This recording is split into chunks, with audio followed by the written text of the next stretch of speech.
हमारे बहनोई ने डीजे बंधा लिया है। बेटा अगर गुस्ताख होता तो कहता नेक चार के लोगों ने ऐसा किया है, तमाम तरीके के बहाने लगाते।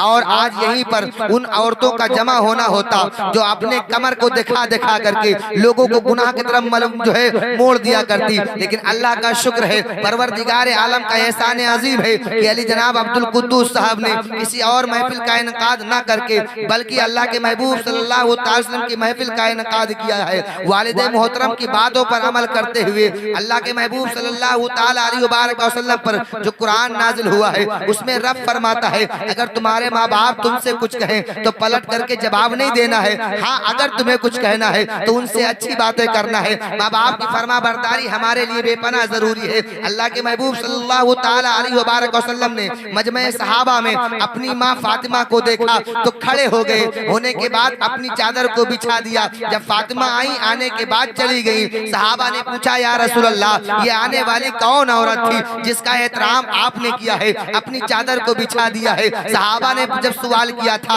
आका ने जवाब दिया था, आपने समझा नहीं, ये मेरी जो है रजाई माँ फातिमा है, मैंने इनका एहतराम किया है, उनके लिए अपनी चादर को बिछा दिया है। नबी कौनैन सल्लल्लाहु अलैहि वसल्लम एक मर्तबा घर के अंदर दाखिल हुए। दाखिल होते हुए मेरे आका ने देखा हजरत आयशा सिद्दीका की आंखें नम है, आंखें अश्कबार है, आंखों से आंसू के कतरे जारी हैं। मुस्तफा ने पूछा, आयशा रोने की वजह क्या है, तुम्हारी आंखें नम क्यों हैं? आयशा ने फरमाया, या रसूल अल्लाह, आज मैंने माँ की मोहब्बत को देखा है, आज मैंने माँ की तड़प को देखा है, माँ की उल्फत को देखा है। मुस्तफा ने पूछा, आयशा वो कैसे देखा है? आयशा बयान करती, या रसूल अल्लाह, एक औरत आई थी, उसके साथ दो मासूम बच्चे थे। उन बच्चों के साथ जब औरत मेरे घर के सामने आई, आने के बाद सवाल किया, है कुछ घर में खाने को जो मुझे दिया जाए? आयशा फरमाती, आज घर में इत्तेफाक कुछ नहीं था, मेरे घर के अंदर चंद खजूरें मौजूद थी, मैं उन खजूरों को लेकर पहुंची। 3 खजूरें सिर्फ घर के अंदर मौजूद थी, मैंने तीनों खजूरों को लिया। लेने के बाद उस औरत को दिया। जैसे मैंने उस औरत के हाथ पर रखा,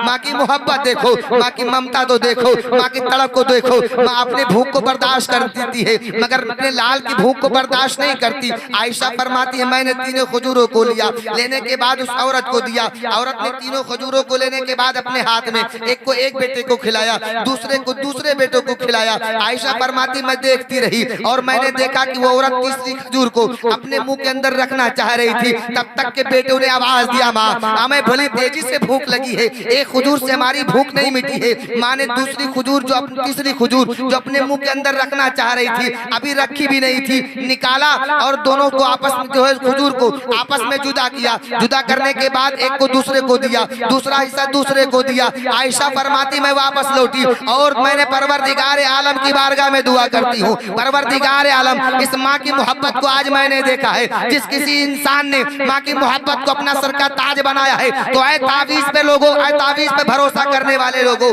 ऐ आले रसूल के हाथ को चूमने वाले लोगों, ऐ दुनिया के पाखंडी बाबाओं के चक्कर में पड़ने वालों, अगर तुमने अपने माँ के कदमों को चूमा होता, अगर तुमने अपने माँ के हाथ का बोसा दिया होता, तो महाराणा के सादात किराम का ऐलान है, अगर किसी इंसान ने पीर का हाथ चूमा है, कोई जरूरी नहीं है कि तुम्हारा पीर जन्नत का रास्ता दिखा सके, तुम्हारा पीर तुम्हें जन्नत की बातें बता सके, तुम्हारा पीर तुम्हें जन्नत लेकर जाकर पहुंचा सके, लेकिन माँ ऐसी माँ है, अगर माँ रात की तारीकी में दुआ कर दे तो वक्त के कलंदर को और वक्त के कलंदर को हजरत अवैस करनी बना दिया करती है। ये माँ की दुआ है। मुस्तफा जाने रहमत सल्लल्लाहु अलैहि वसल्लम ने अपने अली को बुलाया, उमर को बुलाया, आए चुप लो, अवैस करनी के शहर की तरफ सफर कर दो। मैं एक बात बता दूं, अवैस करनी का मर्तबा इतना बुलंद क्यों हुआ? जबकि अवैस करनी ने जाहिरी तौर पर मुस्तफा को नहीं देखा था, न मदीने का सफर तय किया था, न मक्के का सफर तय किया था, न मुस्तफा से मुलाकात हुई थी जाहिरी तौर पर। वजह उसकी ये है,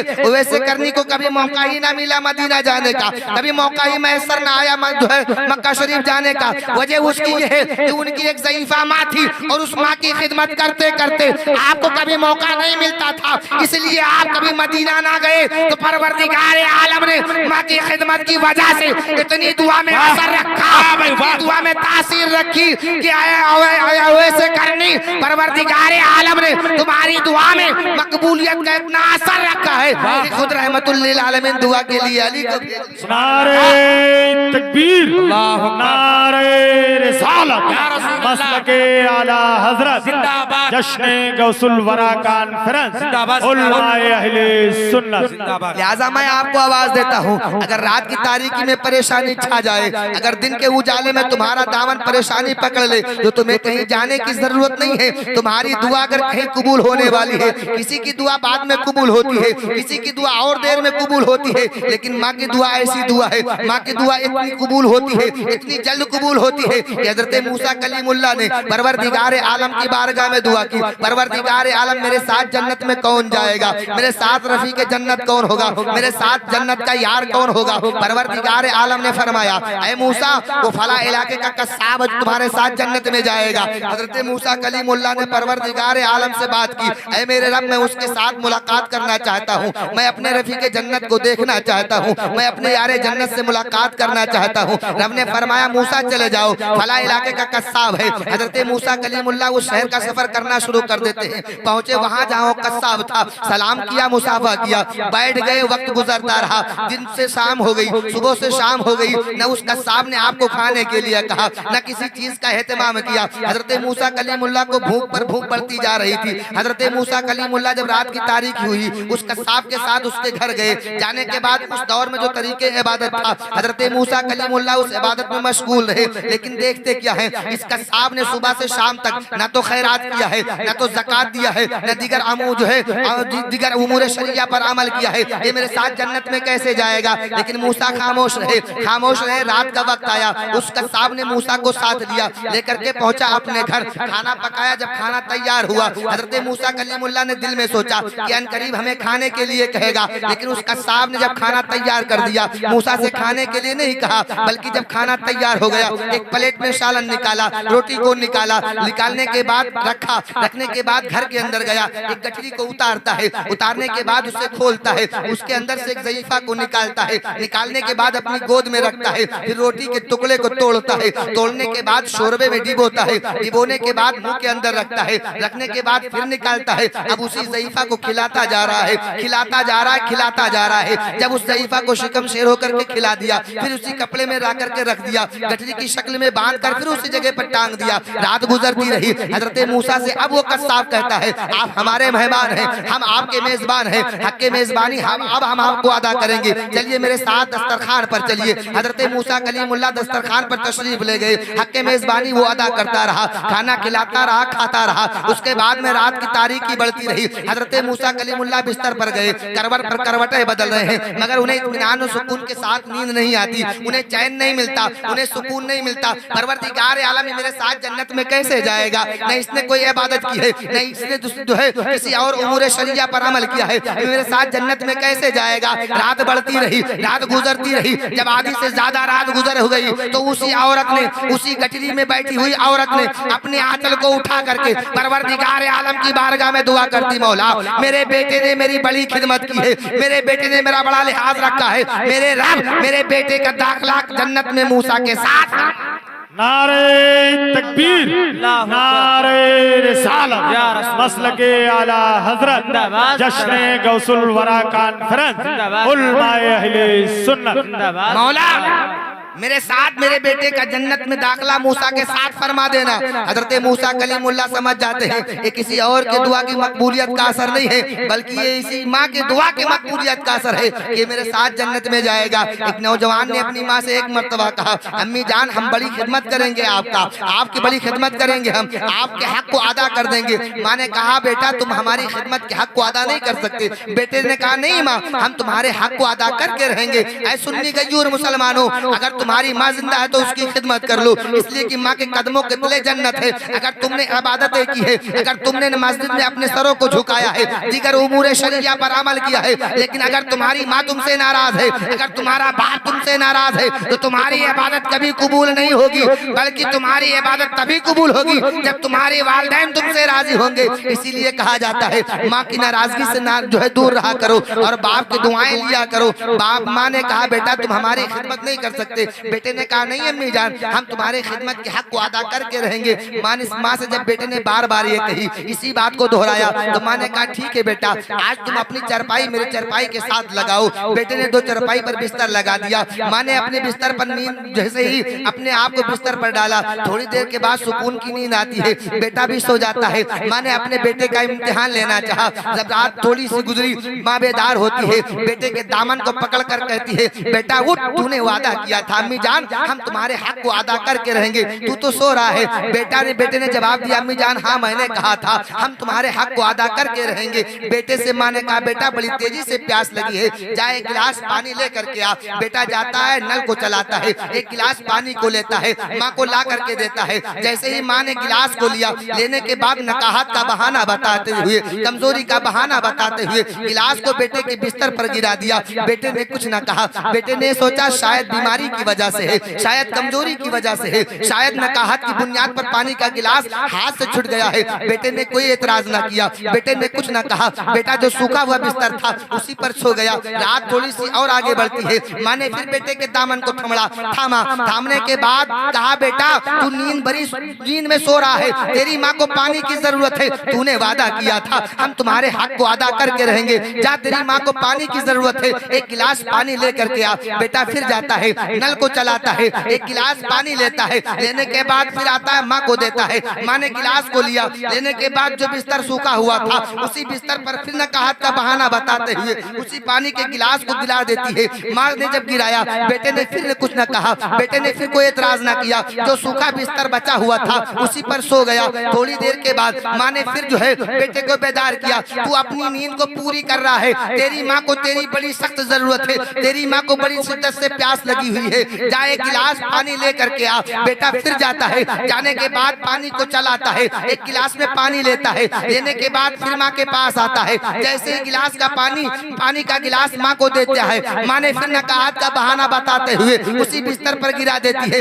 अब बेटे को गुस्सा आता है, बेटे को जलाल आता है। एक बार तो बर्दाश्त कर लिया, दूसरी मर्तबा भी बर्दाश्त कर लिया, तीसरी मर्तबा जब बर्दाश्त न कर सका तो कहने लगा, अम्मी जान जब पीना नहीं था तो मंगाया क्यों था, जब बार बार गिराना ही था तो हमें तकलीफ पर तकलीफ की देती जा रही हो। माँ ने कहा, बेटा बस तूने वादा किया था हम तेरे हक को अदा करके रहेंगे, एक ही वक्त में तू जो है हमसे नाराज हो गया, हमसे तेज आवाज में बातें करना शुरू कर दिया। याद कर वो दिन जब बचपन का जमाना था, मेरी गोद में तू था, जब तू पेशाब कर देता था, तेरे पेशाब की वजह से अगर एक बिस्तर गीला हो जाता था मैं दूसरी तरफ लेटती थी, मैं तुझे दूसरी तरफ लेटाती थी। अगर बार बार तू इस्तिंजा करता था, अगर पूरा बिस्तर गीला कर देता था, मैं गीले बिस्तर पर खुद लेटती थी और तुझको अपने सीने से चिपका करके लेटाती थी। माँ की मोहब्बत ये होती है यारो, माँ की उल्फत होती है यारो, माँ की मोहब्बत बड़ी मोहब्बत अजीब होती है। माँ के सामने अगर बेटे को कांटा चुभ जाए तो बेटे को तकलीफ बाद में होती है, माँ को तकलीफ पहले होती है। कैसे होती है?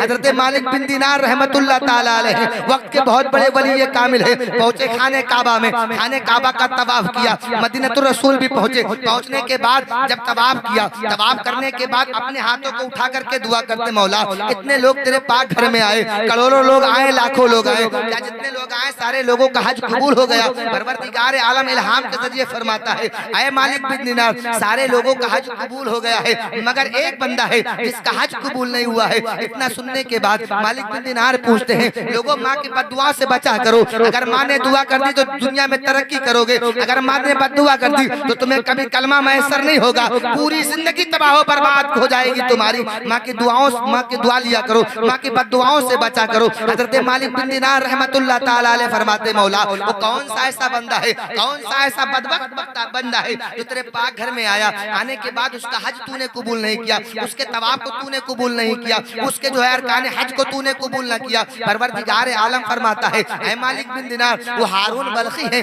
जो बलख के रहने वाले हैं, उनका जो है उनका हज कबूल नहीं हुआ है। मालिक बिन दिनार रहमतुल्लाह ताला अलैह अपने हुजरे से बाहर निकलते हैं, अब बलख के लोगों का पता लगाना शुरू कर देते हैं। आज तो दस्तूर ये हो गया है कि बिल्डिंगें मक्का शरीफ में बन गई है, पहले तो खेमे लगा करते थे, ये फला मुल्क का खेमा है, ये फला मुल्क का खेमा है। हजरत मालिक बिन दिनार रहमतुल्लाह ताला अलैह अपने खेमे से बाहर निकलते हैं और बलख के लोगों का पता लगाना शुरू कर देते हैं। जब बलख के लोगों को पाने के बाद मालिक बिन दिनार पूछते हैं, ऐ बलख के रहने वाले लोगों जरा ये तो बता दो तुम में से हारून बल्खी कौन है? तो लोगों ने कहा तुम हारून बल्खी को पूछते हो, अरे वो तो बड़ा नेक इंसान है, बड़ा मुत्तकी, बड़ा परहेजगार इंसान है, वो तो अल्लाह अल्लाह कर रहा है, उसने सारी दौलत को खुदा की राह में सर्फ कर दिया है। मालिक बिन दिनार और ताज्जुब में पड़ जाते हैं, परवरदिगार आलम तूने उसके हज को कबूल नहीं किया। लोग तो उसकी तारीफ पर तारीफ किए जा रहे हैं, लोग उसकी तारीफ के कलमे पढ़ रहे हैं, लोग उसकी तारीफ के गीते गा रहे हैं, तूने उसके हज को कबूल क्यों ना किया? तो मालिक बिन दिनार रहमतुल्लाह ताला अलैह पता लगाना शुरू कर देते हैं। लोगों ने कहा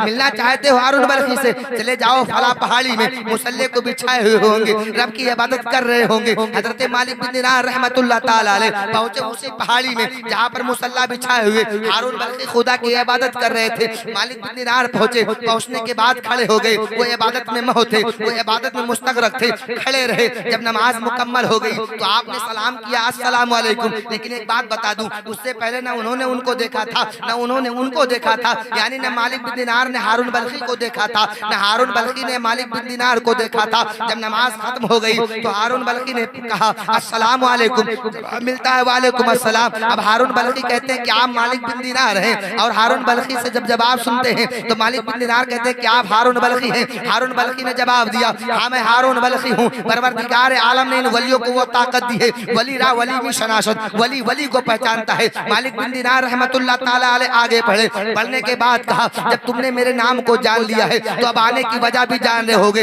इतना सुनने के बाद आंखों से आंसू के जारी जो है तकबीर, नारे रिसालत, मसलके आला हजरत, जश्न गौसुल वरा कॉन्फ्रेंस, उलमाए अहले सुन्नत। हारून बल्खी रहमतुल्लाह ताला अलैह के आंखों से आंसू के जारी आंखों से आंसू के कतरे जारी हो जाते हैं। मालिक बिन दिनार रोने की वजह पूछते हैं तो मालिक बिन दिनार से हारून बल्खी कहते हैं तुम यही पैगाम लेकर के आए हो कि तुम्हारा हज कबूल नहीं हुआ है। अब और ताज्जुब में पड़ जाते हैं, ये आने की वजह भी जान रहा है, परवरदिगार आलम ने इन वलियों को वो ताकत दी है। हारून बल्खी कहते हैं तुम यही पूछने के लिए आए हो, यही सवाल लेकर के आए हो कि तुम्हारा हज कबूल नहीं हुआ है। अब और ताज्जुब में पड़ जाते हैं तो पूछने लगते बताओ तो सही तुम्हारा हज कबूल क्यों नहीं होता है? तो मालिक बिन दिनार से हारून बल्खी कहते सुनो सुनो, मैंने 60 हज किए हैं, लेकिन जब भी आता हूँ खाने काबा का तवाफ करता हूँ, मक्का शरीफ की सही करता हूँ, मकाम इब्राहिम की जियारत भी करता हूँ, हतीम काबा में नमाज भी पढ़ता हूँ,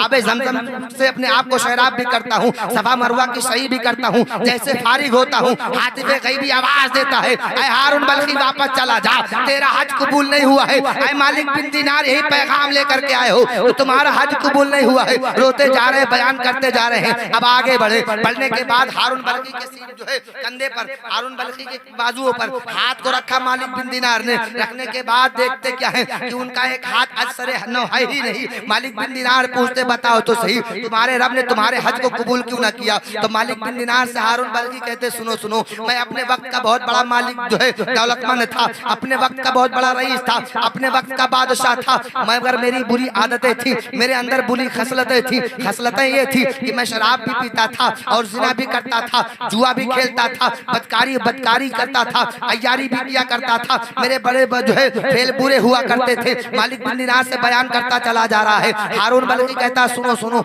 एक दिन रमजान का मुबारक दिन चल रहा था, रमजान का मुबारक महीना चल रहा था, रोजे से मेरी माँ थी, घर के आंगन में तंदूर गला हुआ था, उसी तंदूर में मेरी माँ रोटियां लगा रही थी। मेरी माँ रोजे से थी, रोटियां पका रही थी। मैं पहुंचा, मैंने कहा अम्मी जान एक रोटी हमें भी दे दो। माँ ने कहा बेटा अगर तू रोजे से नहीं है तो कम से कम उसका ख्याल कर जो रोजे से है। जब माँ ने यही कहा तो बेटे को बड़ा गुस्सा आता है। बेटे ने हाथ को उठाया, उठाने के बाद अपनी माँ के चेहरे पर एक ऐसा तमाचा लगाया जिस तमाचे की वजह से माँ उसी तंदूर में गिर करके खाकिस्तर हो जाती है। अब पूरे मोहल्ले में कोहराम मच जाता है, पूरे मोहल्ले में हल्ला हो जाता है, पूरे मोहल्ले के लोग जमा हो जाते हैं, कहने लगते हैं। मालिक बिन दिनार कहते हैं, बयान करता चला जा रहा हारून बल्खी। हारून बल्खी कहते सुनो सुनो, पूरे इलाके के लोग जमा हो जाते हैं, मुझको एक मकान के कमरे में बंद कर दिया जाता है। मेरी माँ इंतकाल कर जाती है, मेरी माँ के जनाजे को तैयार किया जाता है और सुपुर्दे खाक भी कर दिया जाता है। जब रात की तारीकी में मैं अपने मकान के अंदर अपने बिस्तर पर आराम कर रहा था,